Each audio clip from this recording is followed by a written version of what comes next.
Hey guys, JB here from Alpha Wolf Consulting, coming to you today with the next session in our theme talks for the Alpha Wolf Personal Development and Expansion series.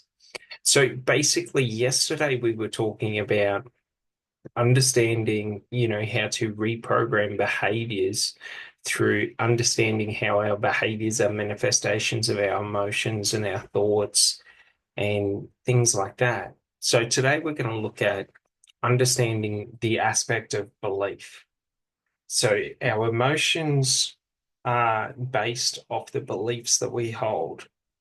Our emotions are also determined by the meaning that we assign to them. So understanding this is just understanding that whatever I think about repetitively will become a belief, okay, and will influence how I think and feel. But then also the meaning that I assign to the emotions that I'm feeling also will alter and change the meaning or the narrative behind the emotion.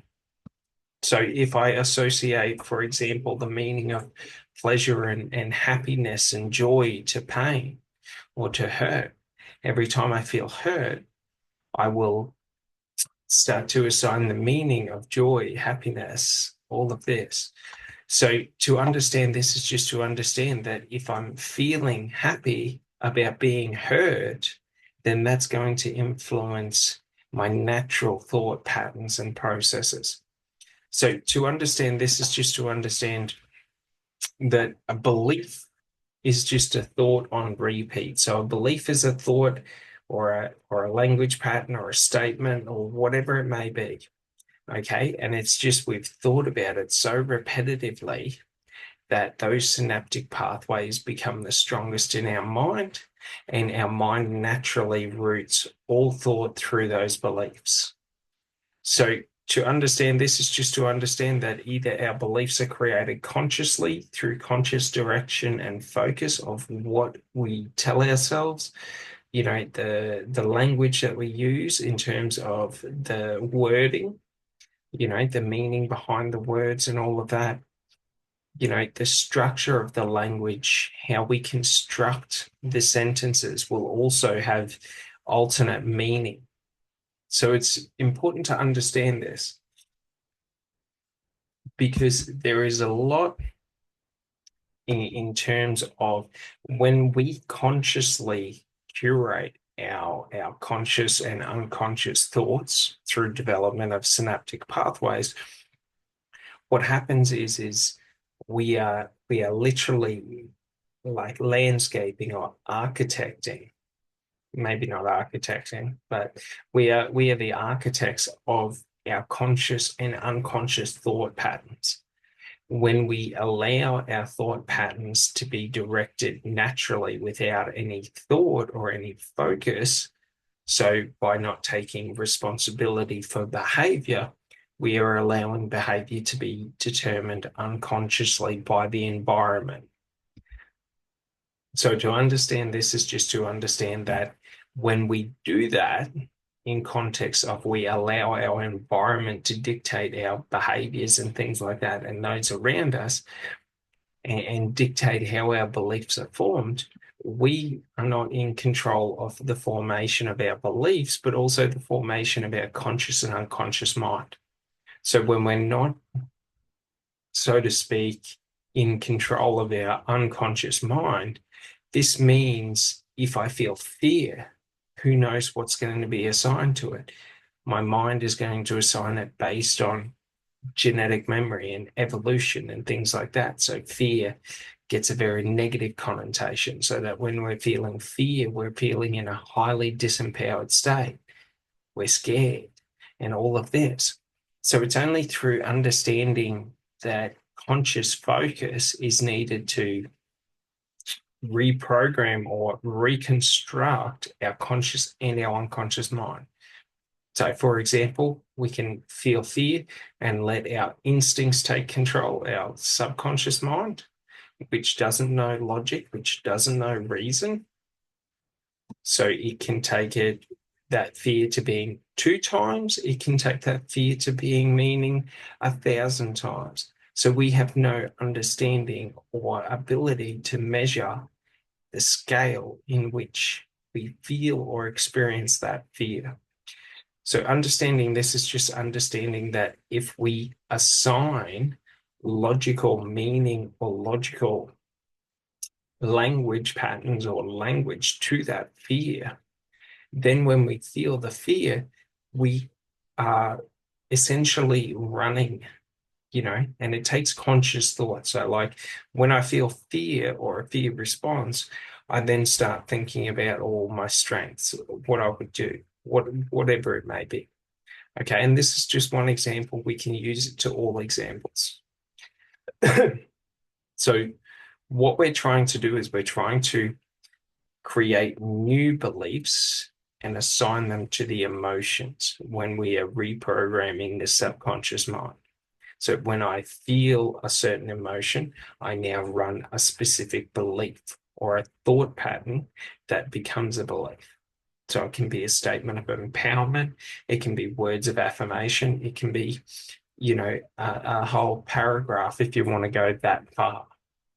So it's very important to understand this, because this is how we start to form and construct our beliefs. Is first we have to start with a statement, a language pattern, just a word, whatever it may be. And then we start consciously like running that language pattern. So saying the affirmation again and again and again and again, saying the statement of power or whatever it may be. Like by doing it in repetition, we are strengthening every time we do that language pattern, we are strengthening the synaptic pathway for it. And then by forcibly running that language pattern, when we feel the emotion, we are associating that language pattern to the emotion that is being felt. So this is what we're trying to do with beliefs, and this is what we naturally do. Okay. So for example, fear, we have a belief that I feel scared. Do you sort of get it? So naturally, we're running this logical belief of I feel scared or I feel uncertain. And then we are doing it so much that it's now being associated as the meaning. Like, what is the meaning of scared? So we are assigning all of those memories, because that's how we identify meaning, is through memory. So meaning equals like the audio, visual, any form of memory that we have, a smell, a taste. Okay. So what we got to understand is that when we're not consciously doing this, fear equals I am scared as a logical statement. And then scared triggers all of the emotions and the memories assigned to those emotions of times when we have assigned that meaning or allocated that meaning to that word. And then we experience all of it. So consciously, what we are trying to do is we are trying to re-engineer this process. So artificially reconstruct the meaning and the language patterns that are being triggered when we feel specific emotions. Okay. So the way we do this is by conscious override. So we're consciously overriding the meaning or the language that we use. So for example, when I feel fear, I switch I feel scared to I feel alert, because fear is just an alert response. I become aware of everything around me. I become heightened. So by switching it from being in a state of being scared, which is negative, to a state of being alert, which is, positive. It's positive when I'm alert and aware of everything that's around me. So basically what we do is now we can easily assign positive meaning to that. Why am I feeling alert? What does it mean when I feel alert? And we're doing that through the memories. So through the memories that we hold of every time that we have felt alert and being alert is what our brain is using as the cache of experience to describe to our subconscious what alert means. So how do I need to act? What do I need to do? Does alert mean prepare for violence? Does alert mean become highly observant? Like, does alert mean, I need to move quickly and run? Does alert mean, that I am, safe where I am, like whatever it may be. So you just got to understand through experience, we build up the meanings behind these through the memories that we hold on them. So when we're trying to reprogram, or we're trying to reallocate or assign new memories to it, we have to forcibly think of them. So we have to pre-curate it. So we forcibly think, like we might say that, alert means be aware. So now I have all the memories and I forcibly think about, well, when was I needing to be aware? What did I need to do? What was the environment like? And we're now assessing the current situation based on that memory retention, or the memory we had of that experience and that past experience. So that's the important thing, is that belief itself is just thought patterns on repeat. So whatever becomes the strongest, and in the conscious mind, we understand that meaning is meaning of outcomes. And in the subconscious mind, meaning is the meaning of what it is. So to understand this is just to understand that when we're understanding beliefs within our conscious mind, it will always show up as this means this.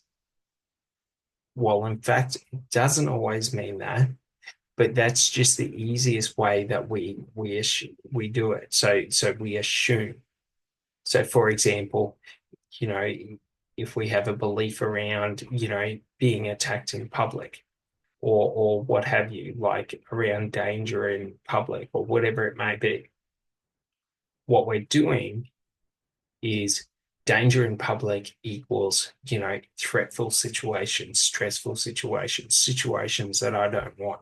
Like that's what I'm associating that with to shortcut it. It doesn't mean that all times that I feel that in public that happens, or all times I go in public that happens.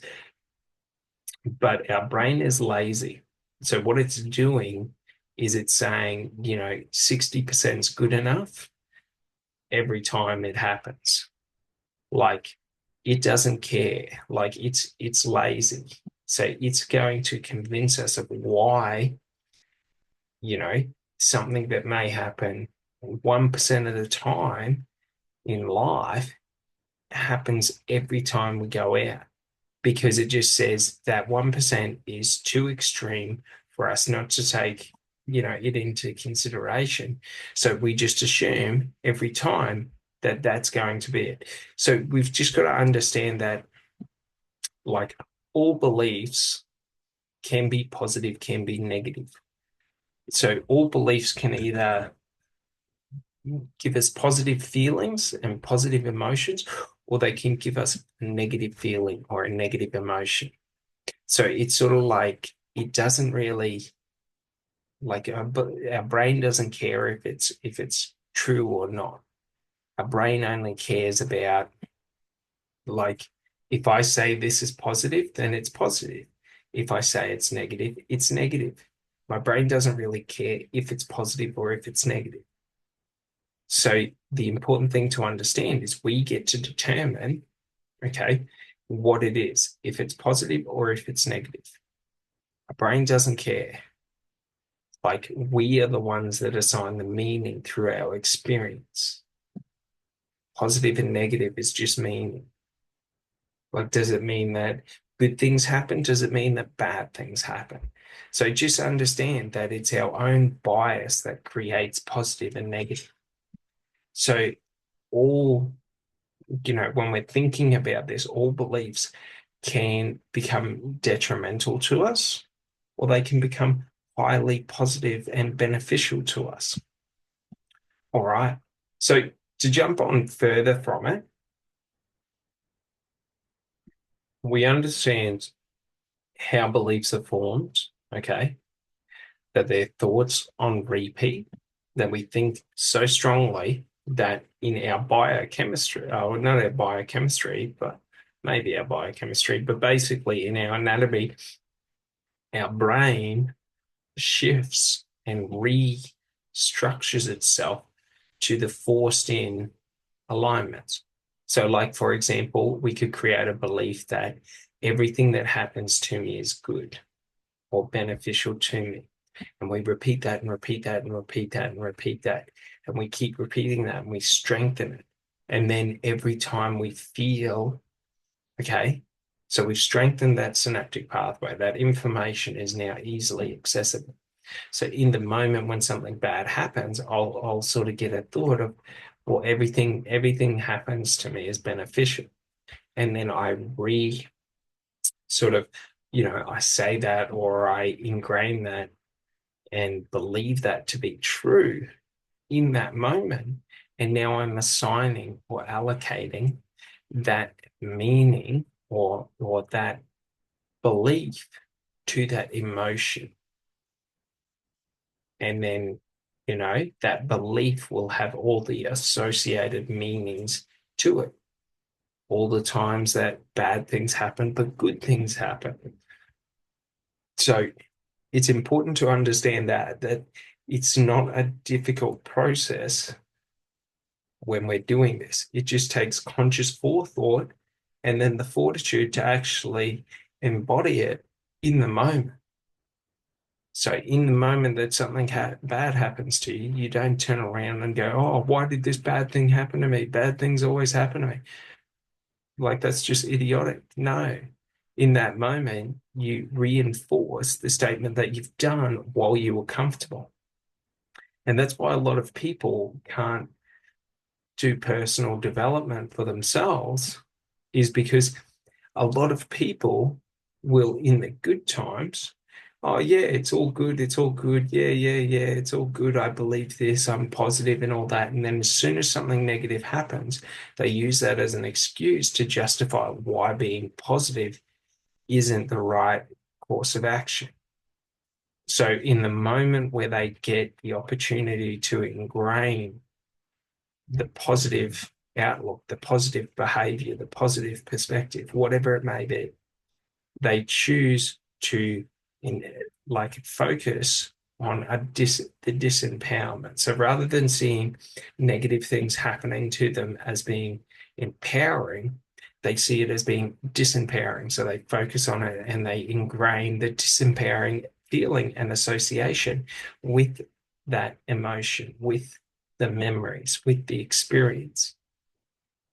So they get trapped into a loop of wanting to be positive, being positive, but then everything bad always happens to them. So if you ever notice yourself getting into this train of thought or these thoughts that, things just don't go right for you, like, all it is just statements of disempowerment that have been created for you, typically from the environment and from experience. So, we felt sorry for ourselves one time and people were nice to us. So now we've associated, in these negative events, we feel sorry for ourselves to get pity from others. Do you know what I mean? And you notice this, in altercations. Like, if a bloke gets punched in the face and then he starts crying and all of this and goes down to the ground and is crying, like, everyone's going to pity him and be upset at the aggressor. Like, So we just got to understand, if I say to myself that I'm, I want to walk a path of empowerment, and I want to be and feel empowered each day, then in the moments that I feel disempowered, I have to forcibly choose empowerment. So when we understand this, we just understand it's conscious focus or conscious decision making, and then fortitude or willingness to enact that. Like that's it. So, like, just understand this. Like, you now know how to shift and change a belief at will. So, any bullshit beliefs that you have about yourself, that, oh, I can't change this about myself, you know now that it's bullshit. So, all you have to do is have the fortitude and the willingness to change it. Like, does it sort of make sense? Like, you don't need to go out there and try. You now understand that all I have to do is change it internally. And once I change it internally, I enforce and enact it externally into the environment, into situations. Like, that's it. Like, I don't have to go to a Tony Robbins show and scream, yes, to feel good about myself. If I do what I want to do in life, or I ingrain beliefs that empower me, then I'm always going to feel empowered. If I ingrain beliefs that motivate me, then I'm always going to feel motivated. Like, I don't have to do this, sort of treat it every week, personal development. I just make a conscious decision and invest in the front end, that this is what I want. This is how I want to structure my conscious identity, my unconscious identity, my emotional states. And then I just enact it. Like, that's it. It's sort of like someone saying something stupid to you. You get a choice. Do I respond to it? Or do I realize it doesn't mean anything unless I give it meaning? So if it doesn't mean anything unless I give it meaning, I can always respond to it and not care. Like, it doesn't matter. Like, essentially, you know, like, what other people say about and to you doesn't really matter, because the majority of them that take negative actions are looking to tear others down so that they may seem bigger. The ones who are trying to improve themselves don't really have time to tear someone else down, because they're too focused on building themselves up. Like, do you sort of get it? So it's sort of like it's irrelevant to focus on those who take negative actions, because those who take negative actions are focused on everyone else. And if you divert your attention to trying to focus on them, like, two things. One, you're giving them attention. Attention is power. It's our mental power. It's our, bioelectric power. Like, it's our energetic power. But the other thing is you take focus away from building yourself up.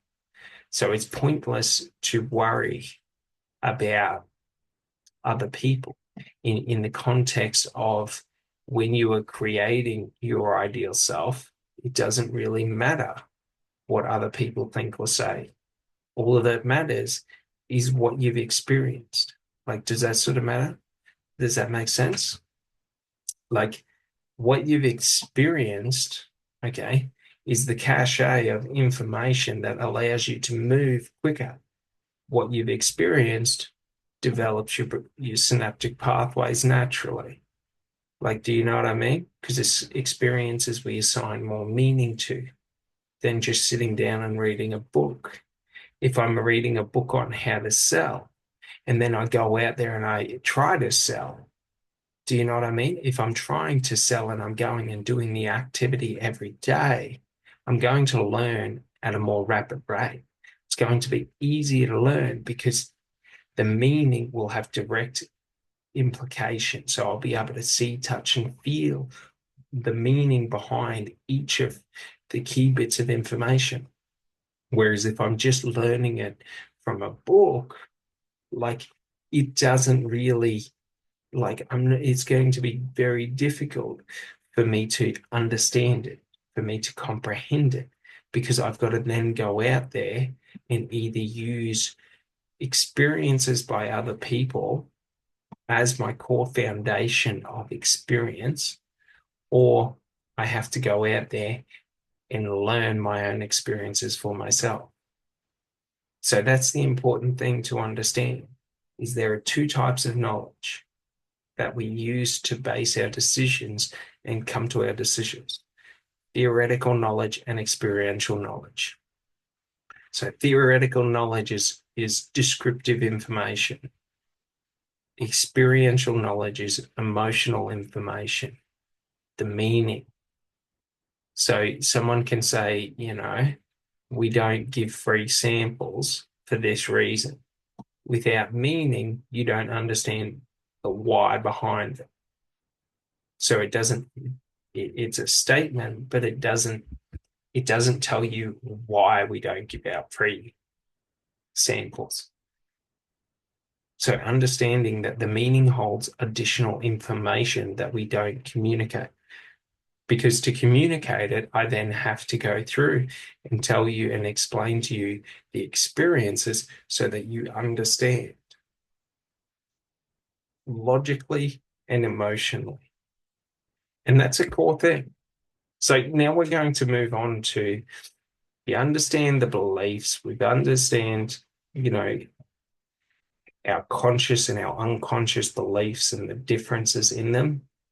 So our unconscious beliefs are our emotions in context of they are the emotions. That's how they're represented. Like, our beliefs in thought or in the conscious mind are sort of like they culminate as a belief, as a truth. So, like, for example, we have truth and emotions, truth and feeling. Like, these are just the highest forms of how we categorize and store information. Something feels good to me. Why does it feel good? Do I need to describe it to myself for me to be able to experience it? Like, if something's a truth, do I need to explain why it's a truth? Like, it's a truth. So we just got to understand we have these categories of importance that we assign to information, to knowledge, to our beliefs, to our emotions, to our feelings. And these scales of importance determine how influential or how predominant, okay, they become within our synaptic pathway. So we just got to understand that everything sort of blends and melts. The meaning can be ingrained in our emotion, but it also is ingrained in our conscious thought. Like the meaning of why I don't steal. Do you know what I mean? Like logically, it makes a lot of sense. Emotionally, it makes a lot of sense.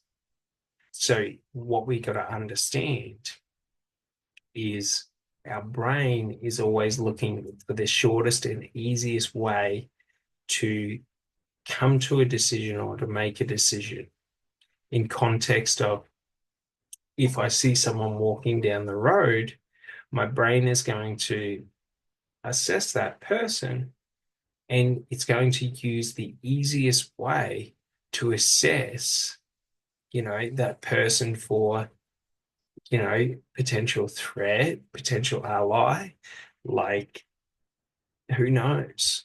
Like our society, so like how our brain operates is our brain still operates like we're hunter-gatherers. So our brain developed and operates to look for threats, to look for opportunities. So things like, if we're hungry, we look for food. If we're thirsty, we look for water. Like if we're scared, who knows what we look for? But that's the thing. So, however, our brain has been developed, okay, throughout our developmental years will determine the way our brain has naturally wired. So naturally wired equals strengthened synaptic pathways. So strengthened synaptic pathways are just simply information, statements, experiences that we've just ingrained through thinking about again and again and again and again and again. So the important thing to understand is it's all interchangeable. There is nothing that isn't. While some are more ingrained deeper and they become like our core understandings. So things like, for example, if someone had been in the military and they had been in an active conflict zone, like defense and, like threat analysis and all of that is so ingrained because for however long they were deployed, like that has been their key use of survival. So things like threat analysis on IEDs, whatever it is, right? So basically what happens is trying to reprogram that thought is quite difficult because it's the meaning for however long it was, the duration, it meant survival, it meant life. So understanding this is that to all of us, we develop the meaning to be that in terms of like there is no scale to the meaning and how much meaning we can assign to something. If I absolutely love Star Wars can become life to me.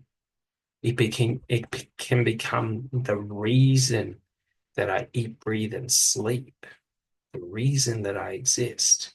So we just got to understand that that meaning is just directed attention and importance. So, for example, our careers, our jobs can mean so much to us because of the meaning behind the outcome of money, the outcome of stability, whatever it may be. It can be out of the social connections. So you just got to understand that we don't all develop our conscious and subconscious mind based on evolution alone. It's evolution mixed in with, current experience, society. So understanding this is just understanding if we come from volatile, developmental years where, violence or something like that was raised. It's just our core meaning or value to our understanding and construction of the world and social interactions and the social aspects of the world, the community aspect, will be seen through a lens of there is always a high potential for violence. It doesn't mean that violence is always present. It just means that our brain has linked on to the worst case scenario and it promotes that worst case scenario as if it could be in every event because our brain is trying to survive. So whatever we deem as being our survival becomes our primary focus in context of naturally. But through realigning and reassigning new meaning and new belief, we're able to reprogram that natural meaning into artificial. So we're able to walk outside and, for example, let's say we grew up in high violence. So we're able to walk outside and say, it is stable outside. There is no violence, like there is no threats. And we're able to enforce that and then assign the new meaning to that environment or to that experience we have within that environment. So understanding this is just understanding that in any moment we can change anything just through our conscious decision making and our fortitude or will to enact it. And that's all we're trying to do. So when we're creating new beliefs, we are just thinking about what we want in terms of, do we want power, like statements of power, statements of affirmation? Like, do we want to feel good? Do we want to feel confident? Do we want to feel stronger? Like, what are the new beliefs that we want? Maybe we don't exercise much and we want to put in a new belief of being someone who exercises. So, like we create a belief around, exertion base. Like I need to be able to exert this amount of energy or this amount of outcome or action or effort, you know, for my survival, for whatever it may be. So it's in creating. So, for example, survival is life and death. So the meaning when we assign it as survival, so dancing could mean survival to me. Like whatever we want it to be, it doesn't really matter. Our brain doesn't understand. Like our brain isn't sitting there consciously fact checking everything we say to ourselves. Like, have you noticed that? Like the brain isn't the one in control in the context of our brain isn't going to fact check it. Otherwise, we wouldn't be full of shit. Do you sort of get it? Like, if our brains fact checked everything that we said, then basically people wouldn't talk shit, but they do. Do you sort of get it? Like, we alter and manipulate information based on the importance of winning the argument, of, being smarter, of feeding our ego, whatever it may be. So you just got to understand we negatively self-talk to ourselves and say things that don't exist, that aren't true, that aren't factual. We talk shit to ourselves. So, like, for example, understanding this is just understanding that we create the language that we use. Okay. That language influences and dictates the meaning we give to the statements, to the words, to the language.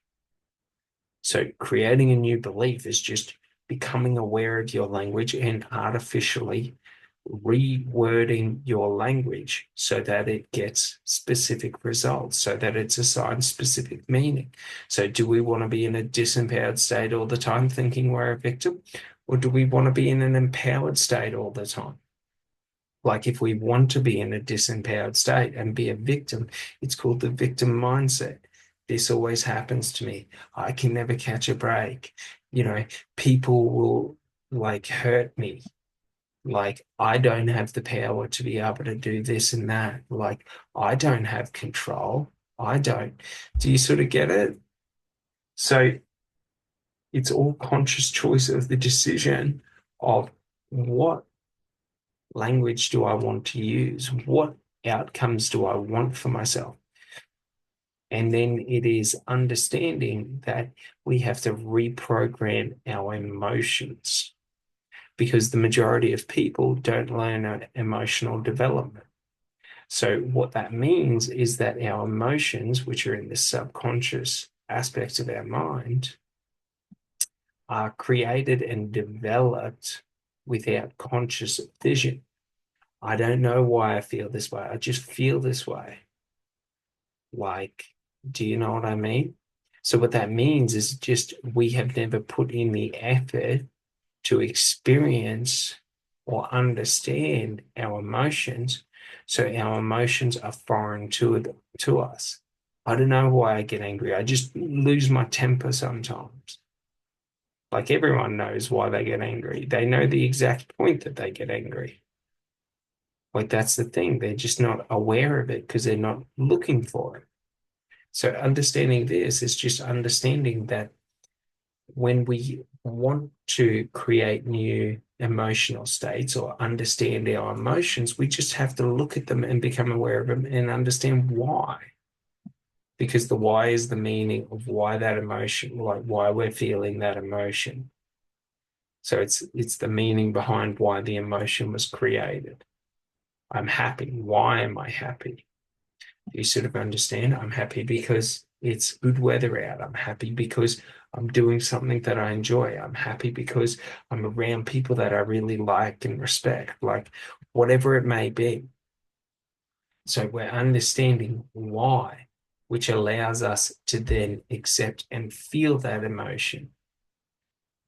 So that's an important aspect to it, is that in creating the belief, we understand that the meaning is the outcome. Like, like what does it mean, for me to be happy when I'm outside? Like, what does that mean? And then the emotion is, why do I feel that way? Do you sort of understand? So meaning can be logical, which doesn't really have a like anything. Like I'm happy when I'm outside. I'm happier when I'm outside. I'm joyous when I'm outside. Like I don't feel any different.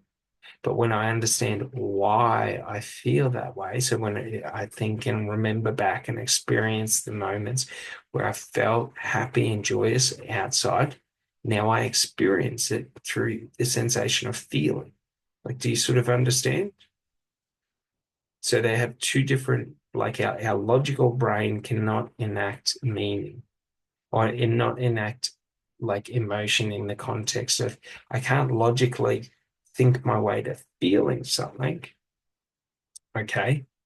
Like it's two separate actions. So I think one way, and then that is assigned to a feeling or an emotion. So when I work, is it stress? Is it joy? Is it happiness? Like, what is the link? What is the association? Because that's what our brain is trying to do, is match up our thoughts and our feelings so that we understand things quicker and that we understand. But then we have other times where it works the other way, where I'm feeling something, but I don't understand why. So I have to try to reverse engineer, well, what would be the meaning, okay, that I feel about uncertainty? So I'm feeling uncertain. I've identified that it's uncertainty that I feel. So what is the meaning behind that? So uncertainty might feel like the reason why might be, not knowing, like unsure, like confusion. So like I'm experiencing uncertainty, and the meaning is confusion. So then we reverse engineer the logical meaning of confusion. Why am I confused? Like what is causing me to be confused? Do you sort of understand? So we can do it both ways. We can become observant about our emotions and then reverse engineer the logical reasons why we feel those emotions or what triggers those emotions. Or we can use our logical mind to trigger emotional states that we want to have. So, in understanding this, we just understand that beliefs are the link between the logical and the unconscious. So, when we want to transfer meaning to our unconscious mind or our emotional state to influence the emotions that we feel or the biochemistry of our brain, then what we know is we do it through beliefs. So beliefs come in two forms. Well, there is beliefs that are beliefs of empowerment that empower us, and there are limiting beliefs. So beliefs of empowerment are, I can do this. A limiting belief is, I don't know how, like I can't do this. But a limiting belief is different, as a limiting belief is an excuse. So I can't do this because of this. I can't, I can't start my own business because I don't have the finances. I can't start my own business because I don't have a product, blah, blah, blah, whatever it may be. So our limiting beliefs are just the limitations that we set on our capacity or our ability. So an empowering belief is a limitless belief that, if I work hard towards my goals, I will achieve them. So we haven't defined, you know, like what it all means in terms of we haven't defined if I work at 75% for 4 years and 3 months and 26 days, I'm going to reach my goal. Like we haven't quantified and qualified every aspect of that belief, but it's a belief that we can continue on and can become larger than it does. A limiting belief is something that closes in and that becomes like a cage, stronger and stronger the more condensed it becomes. The smaller it is, the stronger it is. So we just got to understand that our limiting beliefs are the manifestation of unconscious thought. So, when I say, oh, I can't do this, I just won't learn this. What we are doing is we are closing the box on our belief of anything further than or outside that box.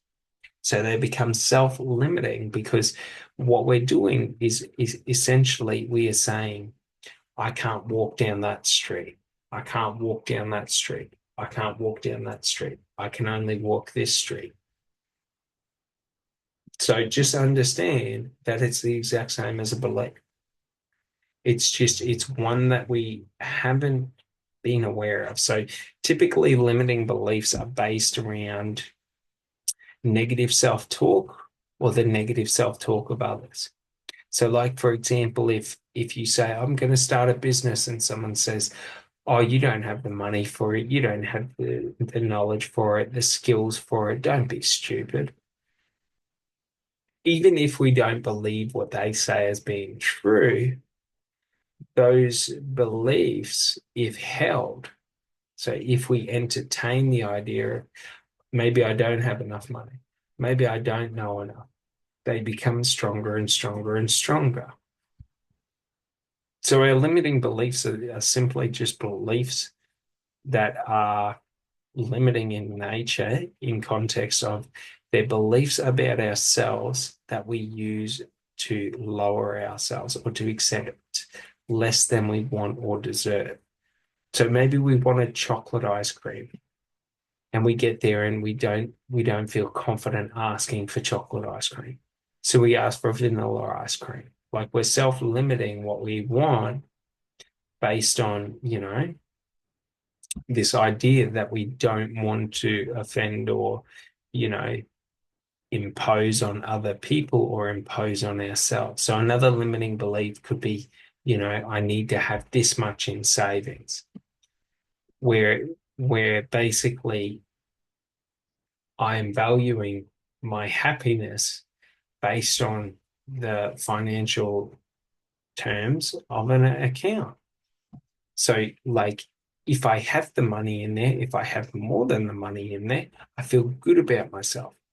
As soon as the money drops below that point, I now feel negative about myself and disempowered. So our limiting beliefs put us into states of disempowerment where I lose self-belief, I lose confidence, I lose the ability to invest into myself. So identifying limiting beliefs are simple. All we're trying to do is identify where are the parts of the path that I'm walking, which is my life, that I'm either unwilling or unable to go down. So the areas where we make up excuses, do you know what I mean? It's sort of like, oh, I don't need to go to the gym. I exercised enough today. I did a lot of walking around. I don't need to do this. I don't need to do that. I would love to learn French, but, I can't learn a language at this age. Do you sort of know what I mean? So it's just those reasons or justifications that we make to ourselves, because that's the best part about a limiting belief is it makes complete logical sense. It makes sense why you need money, for example, to launch a business, why you need, startup investment capital. Like it makes logical sense because of this, because of that. You need this, you need that. So it's an understanding that it's logically a limiting belief makes a lot of sense because depending on how strong it is as well, we've invested a lot of time into understanding that, into understanding that is where the boundary is. I cannot go further. I can only go to here. And we've marked it out and measured it, and we know every inch of that boundary. So our limiting beliefs become the plateaus that don't allow us to expand and grow individually, professionally, or even spiritually. So, understanding that our limiting beliefs are just like they're not real in the context of they're not based in reality. So you don't need money to start a business. You don't even need to make money to run a business. There are many businesses that operate in negative cash flow, and their whole design is to operate in negative cash flow because they invest into future technology and R&D. So the purpose of the business isn't to be positive cash flow positive, or to be profitable. It's an investment into doing business or something like that. Like we just got to understand that we are defining limitations based off what we believe to be true. And truth is just a very strong belief. I've seen it, I've tasted it, I've touched it, I've felt it, I know it to be true. Like that level of conviction only comes from years and years and years of ingraining and conditioning in these beliefs. So we just got to understand the stronger our belief or certainty in that belief, the more we've invested into re-ingraining the meaning and all of that behind that belief and strengthening those synaptic pathways. So to identify a limiting belief, we're just looking for areas where we lose confidence or we understand our language or our self-talk to shift and alter and change. So when I find myself feeling really confident about myself, and then I go, oh, maybe I'll join up to the gym, and then my language sort of starts to change and I start to feel less confident about myself. We know there's a limiting belief there. So now it's just a process of identifying it through analysis. So why do I feel that way? Why would I feel this way? Like, we run through the logical aspect of it and we look for the trends or the variables that are the same. Do you know what I mean? So like, for example, in going to the gym, it could be like, well, people always stare at me, you know. Oh, I don't know if I do the exercise right. All of this. Well, we know that the variables all align to insecurity.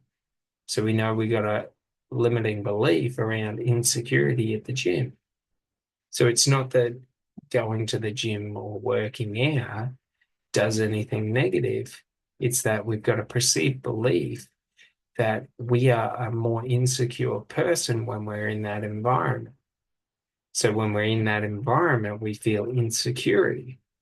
So it's just about altering and shifting the belief or the narrative around the belief and realigning new meaning of feeling good, looking good, feeling empowered. All right. So basically, to break a limiting belief, all we need to do is override it.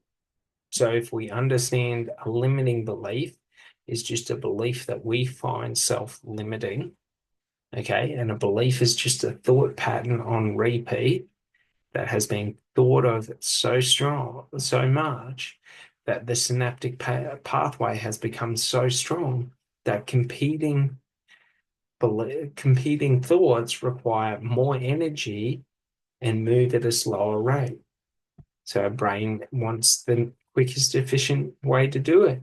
So we'll always go with that. So we just got to understand that it is a lot of effort at the start to reprogram our synaptic pathways. It takes a lot of conscious thought, of consciously focusing on it. So things like writing it down and looking at it every hour, writing it down 10 times a day, whatever it may be. Like we're just trying to get that synaptic pathway of we're always focusing on the new information opposed to the old information, of redirecting thoughts, feelings, emotions, memories. When I get a memory of feeling self-doubt, I reprogram that and reassociate that to a memory of feeling empowered.